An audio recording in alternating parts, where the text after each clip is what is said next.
Hello everyone and welcome to my channel. आज का ये video English learning class part 8 है, जिसमें आज हम बात करने वाले हैं प्रेजेंट परफेक्ट कंटिन्यूअस टेंस के बारे में।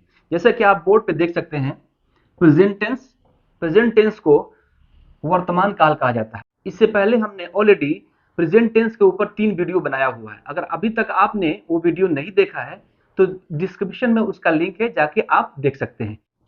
तो जैसा कि हम जानते हैं कि टेंस जो होता है वो 3 तरह का होता है: present tense, past tense, future tense. और प्रत्येक टेंस के 4 पार्ट होते हैं।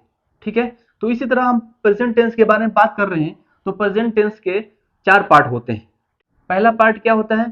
Present indefinite tense. दूसरा जो होता है प्रेजेंट कंटिन्यूअस टेंस। और तीसरा जो होता है प्रेजेंट परफेक्ट टेंस। और चौथा जो होता है प्रेजेंट परफेक्ट कंटिन्यूअस टेंस। तो इससे पहले वाले वीडियो में हम प्रेजेंट इंडेफिनिट टेंस के बारे में ऑलरेडी बात हम कर चुके हैं, और साथ ही साथ हम प्रेजेंट कंटिन्यूअस टेंस को भी जान चुके हैं। और जो हमारा पार्ट 7 वीडियो था वो था प्रेजेंट परफेक्ट टेंस के बारे में। तो आज इस वीडियो में हम बात करेंगे प्रेजेंट परफेक्ट कंटिन्यूअस टेंस के बारे में। हम जानेंगे कि प्रेजेंट परफेक्ट कंटिन्यूअस टेंस क्या होता है और इन्हें कैसे हम पहचानते हैं और इनका स्ट्रक्चर क्या होता है। और इस वीडियो में हम सेंटेंस जो भी अफर्मेटिव, नेगेटिव, इंट्रोगेटिव, नेगेटिव वाक्य होते हैं उन्हें हम समझने की कोशिश करेंगे। तो चलिए वीडियो को शुरू करते हैं।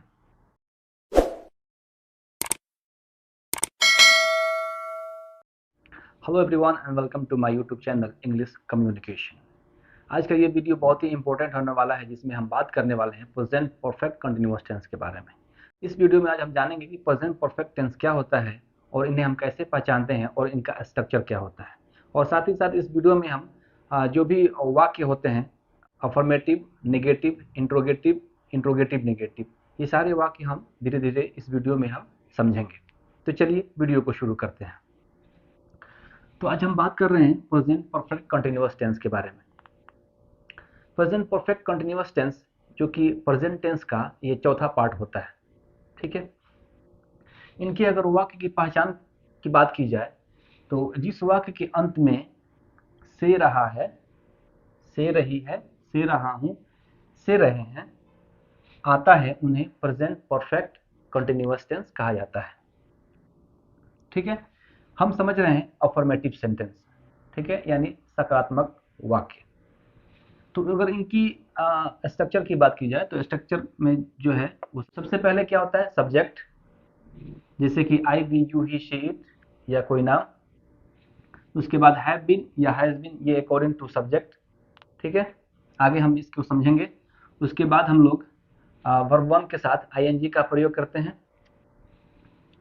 ठीक है, उसके बाद ऑब्जेक्ट है तो कोई ऑब्जेक्ट है तो ऑब्जेक्ट लिखते हैं। उसके बाद सिंस या फॉर, यानी किसी निश्चित समय के लिए सिंस का प्रयोग करते हैं, अनिश्चित के लिए हम लोग फॉर का प्रयोग करते हैं। उसके बाद क्या होता है? टाइमिंग आता है। ठीक है, आई, वी, यू और दे के साथ यानी प्लूरल के साथ हम लोग हैव बीन का प्रयोग करते हैं। और ही, शी, इट या किसी नाम यानी सिंगुलर के साथ हैज बीन का प्रयोग होता है। ठीक है, आप देख सकते हैं किसी निश्चित समय के लिए सिंस और अनिश्चित समय के लिए फॉर का प्रयोग होता है। जैसे इस चीज को हम वाक्य में समझते हैं। जब वाक्य हम बोलेंगे, जब वाक्य हम बनाएंगे तो उसमें हम इजीली समझ सकते हैं कि कहाँ पे हम सिंस का प्रयोग करेंगे और कहाँ पे फॉर का प्रयोग करेंगे। ये स्ट्रक्चर जो है देखने में थोड़ा सा बड़ा लग रहा है, लेकिन ये इतना डिफिकल्ट नहीं है। अगर हम थोड़ा सा इस पर ध्यान देंगे तो ये बिल्कुल ईजी हो जाएगा हमारे लिए। इसका समझना बिल्कुल आसान है। बस एक बार दिमाग में बैठ गया, आप समझ गए, तो बहुत सारा सेंटेंस भी आप बना सकते हैं। और जब भी हम कन्वर्सेशन करेंगे, किसी से बातचीत करेंगे, तो इस तरह का जो भी सेंटेंस हम लोग यूज़ करेंगे तो काफ़ी आसानी होगी बोलने के लिए। तो चलिए हम वाक्य से समझते हैं। ठीक है, जैसे मैं 1 साल से अंग्रेजी पढ़ा रहा हूँ। ठीक है, ये जो सेंटेंस होता है प्रेजेंट परफेक्ट कंटिन्यूअस टेंस, ये जो वाक्य होते हैं, कोई भी काम पास्ट में शुरू होके और ये प्रेजेंट तक चलता रहता है। तो चलिए हम वाक्य से समझते हैं। जैसे मैं 1 साल से अंग्रेजी पढ़ा रहा हूँ, तो इसमें ये समझ में आ रहा है कि कार्य जो है वो पास्ट में शुरू किया गया था और अभी तक वो काम हो रहा है। ठीक है, तो मैं 1 साल से अंग्रेजी पढ़ा रहा हूँ, तो इसका सेंटेंस क्या होगा? I have been, have been का प्रयोग क्यों किया गया? जैसे कि आप रूल्स में देख सकते हैं आई यू वी और दे के साथ यानी प्लूरल के साथ हम लोग हैव बीन का प्रयोग करते हैं, यानी आई एक फर्स्ट पर्सन है, ठीक है। तो यहाँ पे आई का प्रयोग हुआ है तो रूल्स के हिसाब से आई के साथ हम लोग हैव बीन का प्रयोग करेंगे। और ये टीच जो है हमारा वर्ब वन है, वर्ब वन के साथ हम लोग आईएनजी जोड़े इसमें लगाए हुए हैं तो टीचिंग हो जाएगा। उसके बाद ये हमारा ऑब्जेक्ट हो जाएगा। और फॉर का हम लोग इसलिए प्रयोग कर रहे हैं क्योंकि 1 साल से है, इसमें कोई निश्चित समय नहीं आ रहा है। अगर वही कोई निश्चित समय है जैसे कि जनवरी से, फरवरी से, संडे से, मंडे से या 2020 से, 2021 से, 2022 से, इस तरह का कोई भी अगर टाइमिंग आता है तो वहाँ पे हम लोग सिंस का प्रयोग करेंगे। तो फिलहाल हम लोग ये देखते हैं, मैं 1 साल से अंग्रेजी पढ़ा रहा हूँ। I have been teaching English for a year. उसके बाद दूसरा है तुम 1 महीने से स्कूल जा रहे हो, तो क्या होगा, यू हैव बीन, यू के साथ हम लोग हैव बीन का प्रयोग करेंगे जैसे कि रूल्स में है, you have been going to school for a month, ठीक है। वे लोग सुबह से क्रिकेट खेल रहे हैं, दे हैव बीन, दे के साथ हम लोग हैव का प्रयोग करेंगे, हैव बीन का। दे हैव बीन प्लेइंग, ये हमारा वर्ब फोर भी है और ये इन्हें वर्ब फोर भी कहा जाता है, ठीक है। और ये हमारा क्या हो जाएगा, ऑब्जेक्ट हो जाएगा। They have been playing cricket since morning, ठीक है। साहिल 12 बजे से लिख रहा है, साहिल हैज़ बीन, यानी हैज़ बीन का हम लोग क्यों प्रयोग करेंगे, सिमिलर के साथ में हम लोग हैज़ बीन का प्रयोग करेंगे यानी किसी नाम के साथ। Sahil has been writing since 12 o'clock। Next है वह 2020 से काम कर रहा है, he has been working since 2020, ठीक है। इस तरह से और भी आप बहुत सारा सेंटेंस इस स्ट्रक्चर पे आप बना सकते हैं। बस एक बार आपको थोड़ा सा ध्यान देने की ज़रूरत है, एक बार समझ में आ गया तो बहुत सारा सेंटेंस आप अफर्मेटिव सेंटेंस आप इस स्ट्रक्चर पे आप बना सकते हैं। तो अब हम प्रेजेंट परफेक्ट कंटिन्यूअस टेंस का नेगेटिव सेंटेंस देखते हैं कि उनका स्ट्रक्चर क्या होता है, ठीक है। सबसे पहले सब्जेक्ट होता है, उसके बाद हैज़, हैव या हैज़ अकॉर्डिंग टू सब्जेक्ट। उसके बाद नॉट का प्रयोग करते हैं, उसके बाद बीन का प्रयोग होता है, उसके बाद वर्ब वन वी वन होता है, उसमें हम लोग आईएनजी जोड़ते हैं, उसके बाद से ऑब्जेक्ट होता है, उसके बाद सिंस या फॉर अकॉर्डिंग टू टाइम, उसके बाद फिर हमारा टाइम आता है। जैसे मैं 1 साल से अंग्रेजी नहीं पढ़ा रहा हूँ, I have not been teaching English for a year. तो ये आई है, आई के साथ हम लोग हैव का प्रयोग करते हैं, तो I have not been teaching, ये वर्ब फोर है, ठीक है। उसके बाद ये हमारा ऑब्जेक्ट हो जाएगा। तुम सुबह से नहीं पढ़ रहे हो, you have not been reading since morning. तो सिंस का क्यों प्रयोग हुआ, यहाँ पे एक खास टाइम आ गया मॉर्निंग, ठीक है, इसलिए हम लोगों ने वहाँ पे सिंस का प्रयोग किया। वे लोग 2 बजे से नहीं खेल रहे हैं, तो दे आ गया, दे के साथ हम लोग हैव का प्रयोग करेंगे।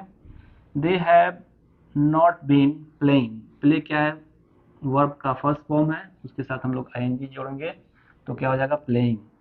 और सिंस का प्रयोग क्यों हुआ, क्योंकि ये खास टाइम है 2 o'clock, मतलब 2 बजे से नहीं खेल रहा है, ठीक है।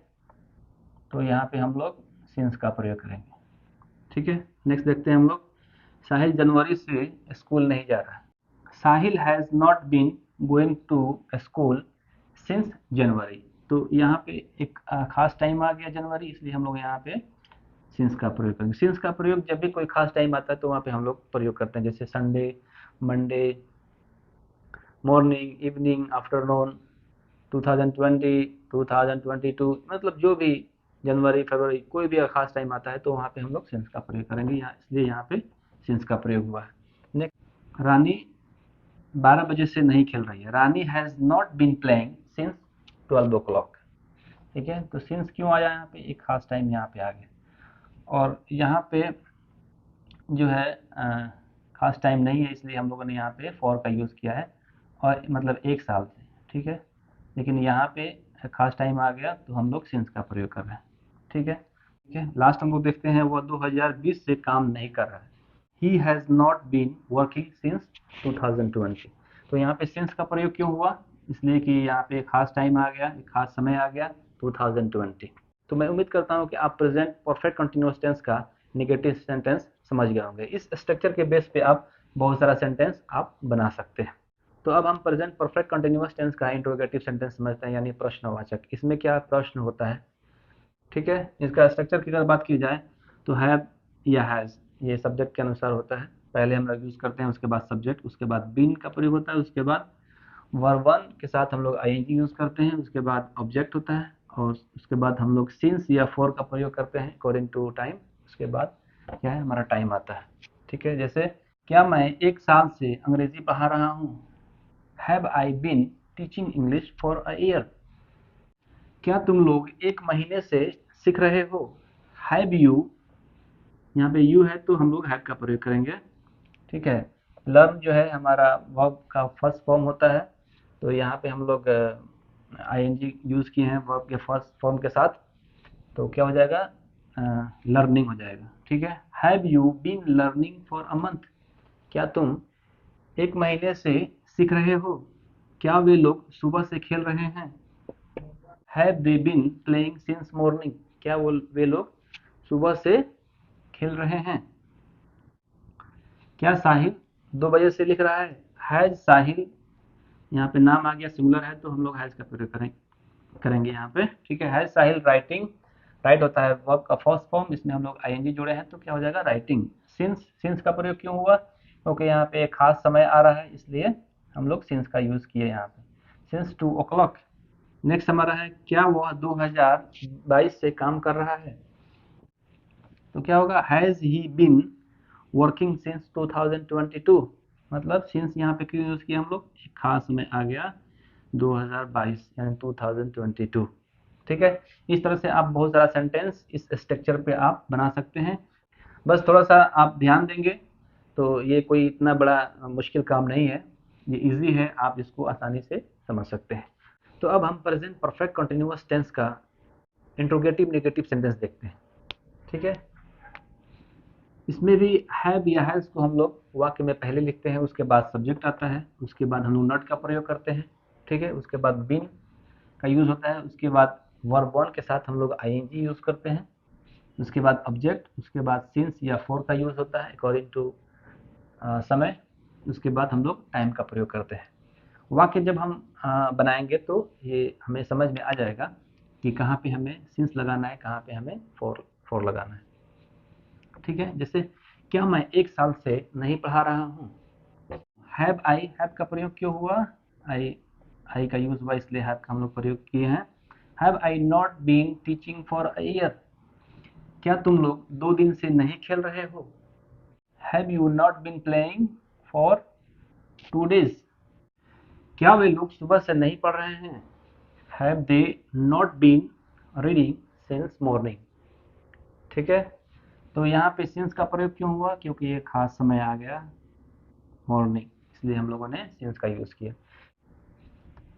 क्या साहिल 8 बजे से नहीं लिख रहा है, ठीक है। Has Sahil not been writing since 8 o'clock, since का प्रयोग क्यों किया हम लोग, क्योंकि यहाँ पे एक खास समय आ गया 8 o'clock, ठीक है। क्या वह 2019 से काम नहीं कर रहा है, has he not been working since 2019। इस वीडियो में हमने प्रेजेंट परफेक्ट कंटिन्यूअस टेंस के बारे में बात किया कि प्रेजेंट परफेक्ट कंटिन्यूअस टेंस क्या होता है और इन्हें हम कैसे पहचानते हैं।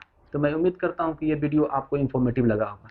मिलते हैं नेक्स्ट वीडियो में, तब तक के लिए जय हिंद।